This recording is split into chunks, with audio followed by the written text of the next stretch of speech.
So it's nice to see all of you having qualified in the prelims and preparing seriously for the main exam. My best wishes for your final success in the exam. And a lot of familiar faces I could see in the crowd. Good.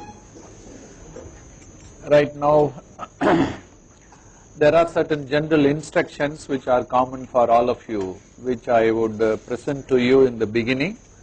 And if you have any specific questions pertaining to your own filling up the application form, you have to ask, that we will have it the question and answer session at the end. You can note down your doubts and I will answer them at the end. But let me first give you the general instruction how to fill up and what care you should take while filling up the form. First of all, take a printout of the blank DAF and the socio-economic questionnaire and fill up the printed DAF first.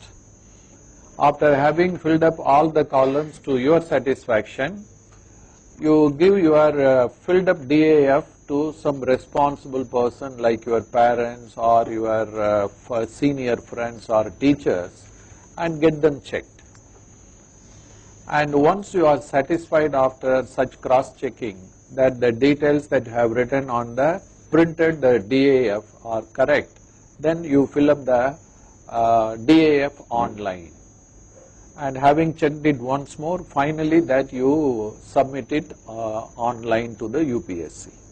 After having submitted the form online, please take a printout of the form that you have submitted to the UPSC and keep a printed copy of both the DAF and the socio-economic questionnaire with you. You must know what you have written, because in the next 4 or 5 months you might forget most of the things that you write on this application form. Yesterday I met a group of students, and after the meeting was over, one of the students came and asked me that he had been called for an interview by the Himachal Pradesh Public Service Commission somewhere next week or next month. He had to appear, and he said, "Sir, I had forgotten what I have written as hobby, and unfortunately I could not keep a copy of the form that I had submitted to the Himachal Pradesh Public Service Commission." It looks a simple instruction, but for a candidate who missed it, that it is a very important the lesson that he has learned. So please don't get into that kind of trouble. Keep a copy of the photocopy of both the things. Why I ask you to keep a copy of the socio-economic questionnaire is that I have a doubt that the chairman of the interview board may have a copy of this form as well with him. Whereas the 4 members of the interview board, they are given the copy of the summary sheet, that the chairperson of the interview board is given the entire file containing your details, which probably includes this questionnaire as well. Why I am telling you is, it so happened with a candidate from Maharashtra who was asked by one of the members whether he had taken coaching for his IAS exam preparation. He mentioned, yes sir, that he had taken coaching, and when he was asked in which coaching institute, he mentioned about the Maharashtra State Government Coaching Institute for the backward classes where he had taken coaching. While he was engaged in answering this question and the sub-questions, the chairperson was quite busy digging into the file, and at one stage he said yes, that he had attended coaching in a government coaching center. So from which that I guess that even this form is with the chairperson. Therefore, if there is any contradiction between what you write in your DAF and what you write in your socio-economic questionnaire, it should not be interpreted by the board to mean that you are lying. So you may contradict because you may not keep a copy of the questionnaire thinking that it is only for the information purpose, for research purpose and not for your interview purpose. That's what the questionnaire says. But there is no guarantee it should not be used to judge your personality. So because of this, keep a copy of both of them after you submit both the forms online.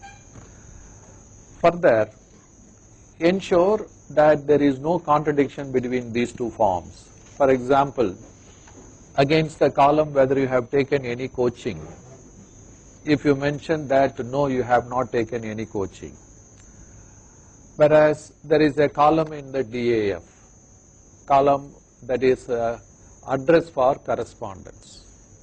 Let us suppose that you are from Madhya Pradesh and you have given a old Rajendra Nagar address for correspondence, and there is a gap of 3 years after you graduated. So one of the members may very innocuously ask you, so for how long you stayed in Delhi? He may not even ask you that have you ever visited Delhi or have you stayed in Delhi, because the old Rajendra Nagar address is there. He may ask you that for how long did you stay in Delhi? If you say, sir, I had stayed in Delhi in 2 years, for 2 years. After 5 minutes somebody else will ask, have you ever attended any coaching? If you say no, probably the board won't trust you. What for you should stay in old Rajendra Nagar, the hub for IAS coaching, for 2 years if you had not taken any coaching? And if the board believes that you are lying, that will cause the maximum damage, not attending coaching classes. So because I don't say that you mention that you have taken coaching or you have not taken coaching, you state what is true. But what is important is you must be aware of the fact that these possible questions may be asked, and there are columns if filled up carelessly may land you in trouble, where if your personality is questioned, then it means that you are not going to get a very good score from the interview board. So be careful about this, and for this purpose only I suggest that you also allow your senior friends to go through your application form, filled up application form once, because they are experienced, especially those who have taken the interview earlier, may be of some good use to you. So be careful about those aspects. Then the next is, in the questionnaire there is also a column that the reasons for joining the civil services. And if the board asks you as part of the interview that why do you want to join the civil services, because it is a routine question which is asked from almost all the candidates who appear for the interview. And if there is some contradiction between what you say before the interview board and what you have stated in the questionnaire also, that it should not look that you are lying. So be careful about all those things. Keep a copy of this form as well. Then the next is the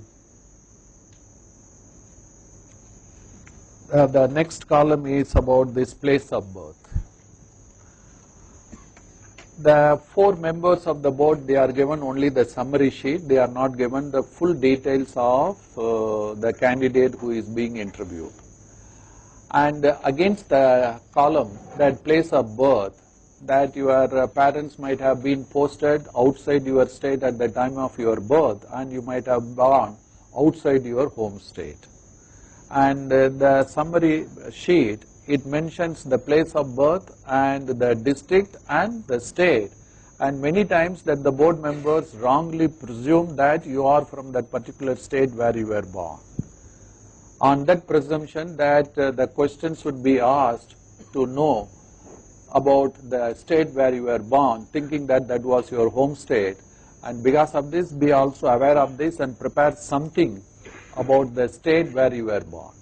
For example, last year a candidate who came from Andhra Pradesh, he was born at Ernakulam, and the board member from Kerala who was sitting in the board, he thought that he was from Kerala, and for about 2-3 minutes he started asking questions on Kerala and other details, and especially he was born at Ernakulam. And even Keralites are confused between the difference between Ernakulam and Kochi. So he could not answer those questions, but ultimately you may clarify that you are not from Kerala and you can explain the things, but the thing is you are rattled for a few minutes, you take about 5 minutes to recover, and by the time half the interview is over. So because of this, that be aware of all these factors, keep them in mind and prepare something on this. At least if you are aware, if questions are asked, you may be able to, explain the things to the board right at the beginning instead of allowing the interview to drift against your interest somewhere. Then, so that is another column. Then the next is, yes, we go to the educational qualifications column number 16.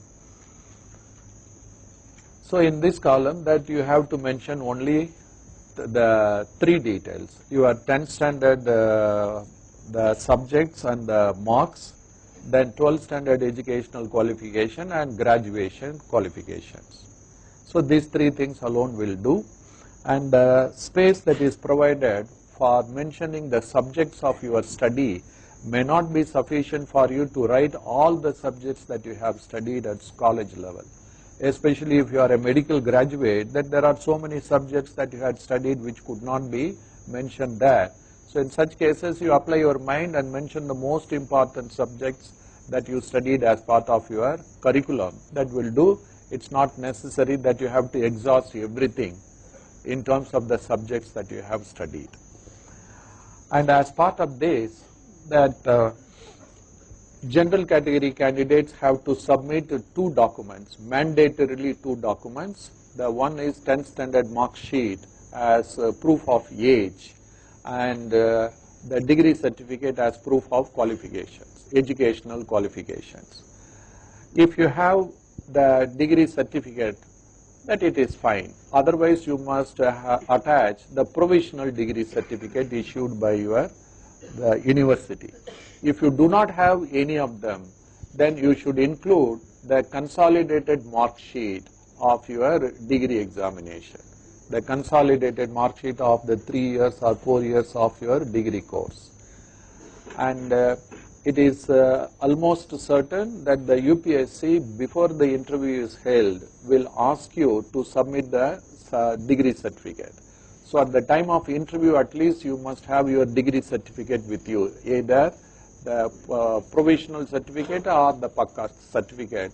So this is the time for you to apply to your university if you are not attaching the provisional or the degree certificate along with your DAF to your university, and get the form ready and get the certificate ready. Otherwise, your result will be withheld. So even if you qualify and get a very high rank, that the result will not be published, and it will be mentioned that the result of the candidate of such and such roll number is withheld. So your university may take 2 months, 3 months, 4 months to give you the degree certificate, and interview, while you prepare for the interview, that is not the time to carry all this tension and run to the university to get your degree certificate. Right away apply. Further, for the candidates who are using the reservation facility, a third certificate must also be, document also should be included, and that is the community certificate as proof of your the backward class status. Now, if you are a OBC candidate, the OBC certificate that you attach should have two important details listed there. One is that you belong to such and such caste which has been recognized as a backward class on such and such the GO, the government order. Second, it should clearly mention that you do not belong to the creamy layer. Many of the state governments which issue these certificates, they do not include the second detail. If it is so, immediately after you submit the form while the main examination is being held or just before the main examination, you will be asked by the UPSC to submit a fresh OBC certificate in the format in which the UPSC has indicated on its website. So because of this, if you have certain deficiencies in your OBC certificate, again this is the time to inform your parents and ask them to get a new certificate issued. Further, the OBC certificate should not be more than 3 years of old, and because of this, that by the time that you appear for the interview, if 3-year period of the certificate that was issued is going to expire, again it is the time for you to apply and get a new OBC certificate and keep it ready by the time that you are called for the interview. So these three things are mandatory. The other documents you may or may not attach. For example, if you have a post-graduation degree, it's not necessary that you should attach the post-graduation, the degree certificate with you. So it would be sufficient if you just attach only the degree certificate. Either you can get all these documents attested by a gazetted officer, or you can self-attest them and send them to the UPSC. Then the next is the employment column. So it's simple for most of you to fill up, but what about chartered accountants who have their own practice, or candidates who had joined the family business and spent few years in running the family business? Can they be mentioned in the column against your employment? Since the column clearly says details of your employment of any kind, so which means that if you are a chartered accountant who have your own firm, you can mention it as self-employed and give the details. Similarly, if you had assisted the family in running the business, you can again write self-employed and give the details. Especially if there is a noticeable gap after you completed your graduation, it is better that you fill up this column so that part of that gap can be covered. So better that you mention something. If you had not taken a proper employment, you can mention it. However, that if you had been selected on the basis of a competitive examination which has already been held, but you have not yet joined the job, please don't mention it. If you have been selected but you have not joined the job, please don't mention against this employment column. Only those who have already joined the job, they should mention this.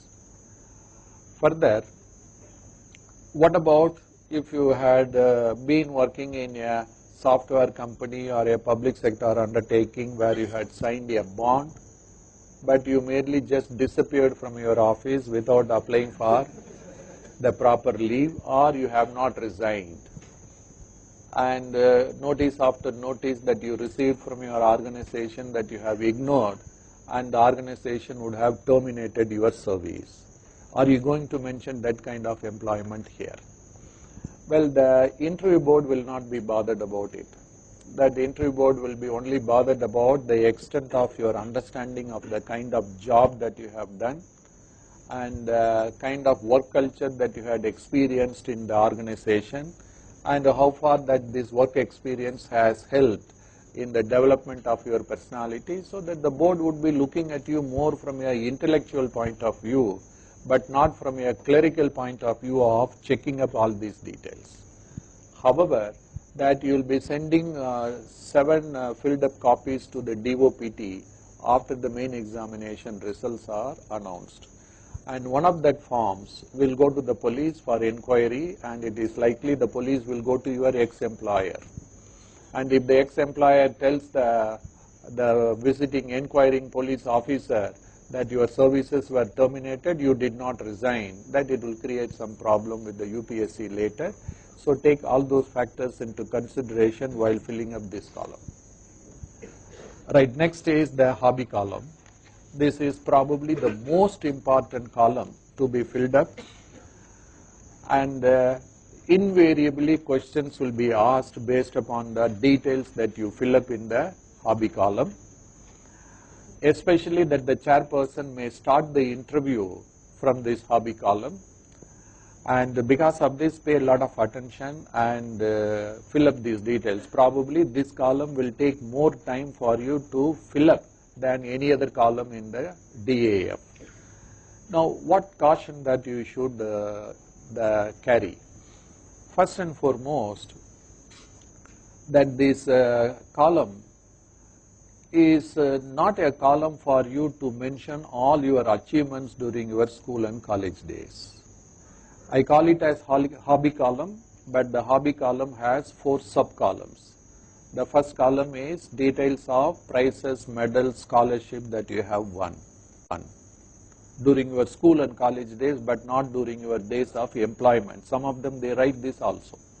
So, but this column is more specific to the time that you have spent during your school and college days, not during your employment days.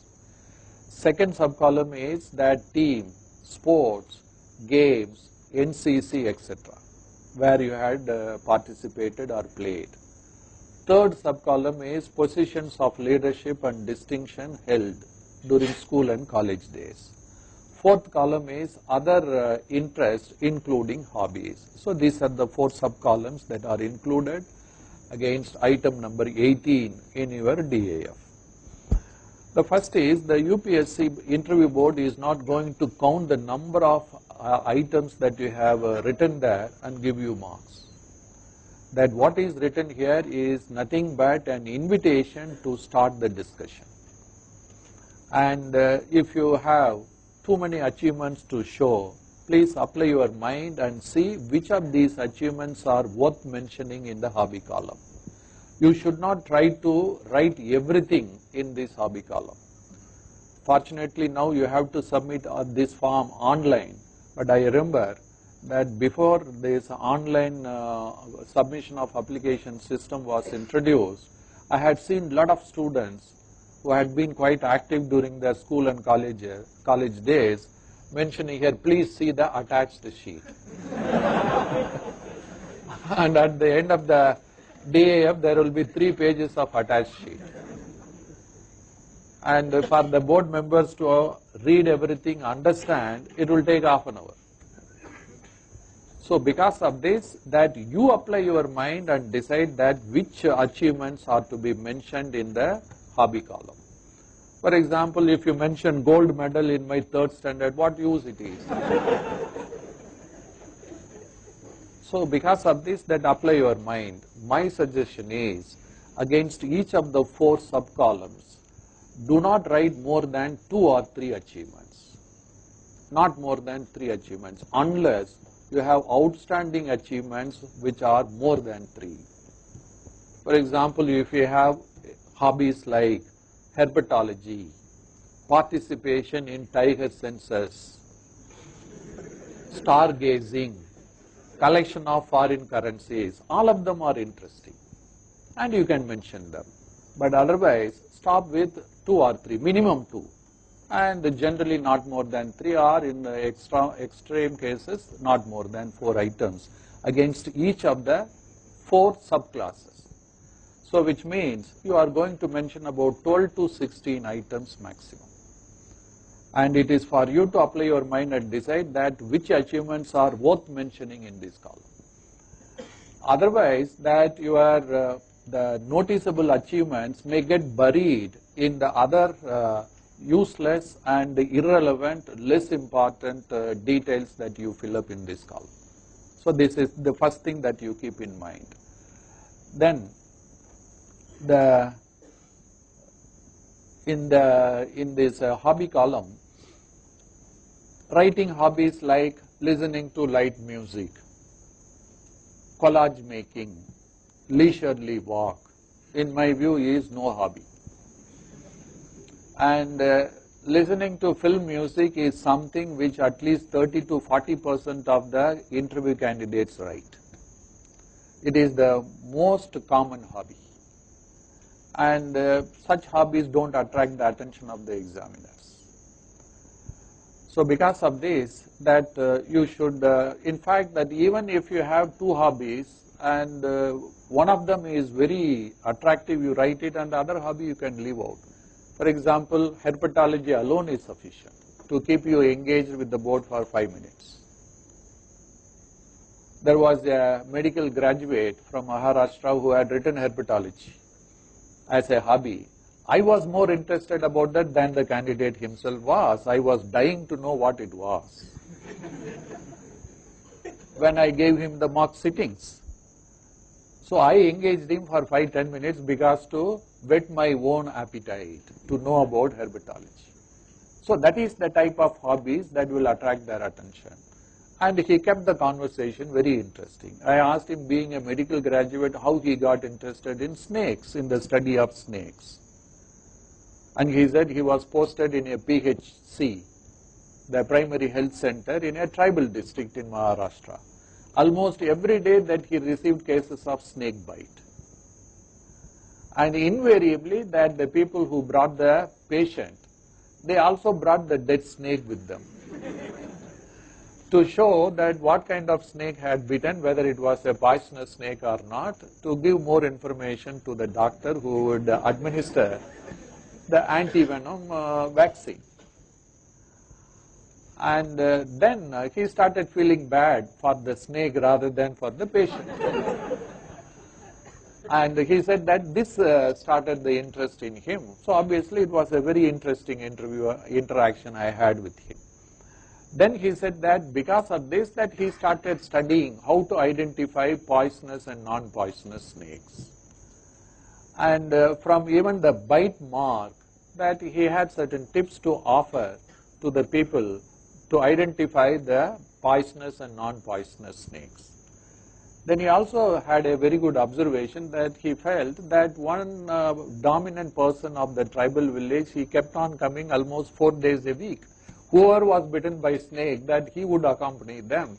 Therefore, he started teaching him that the needless killing of the snakes, how they can be avoided and how to identify these factors, the first aid that he can give to the patient before bringing him to the hospital, etc. So that was that kind of hobbies. Even if you write one hobby, that will do.